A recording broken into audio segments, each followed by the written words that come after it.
హైదరాబాద్ పాత బస్తీ Kanchanbagh police station పరిధిలోని హఫీజ్ బాబా నగర్లో నజీర్ అహ్మద్ అనే వ్యక్తిని గుర్తు తెలియని వ్యక్తి హత్య చేశాడు.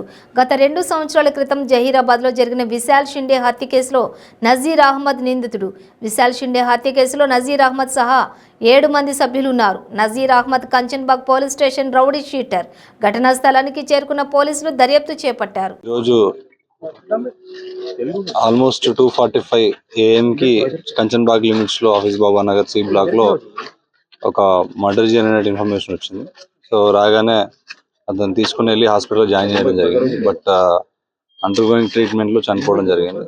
సో అతన్ని షేక్ నజీర్ గా ఐడెంటిఫై చేశాము. సో ఒక ప్రైమరీ ఇన్వెస్టిగేషన్ లో ఒక 4-5 వచ్చి చంపినట్టుగా కనబడతా ఉంది.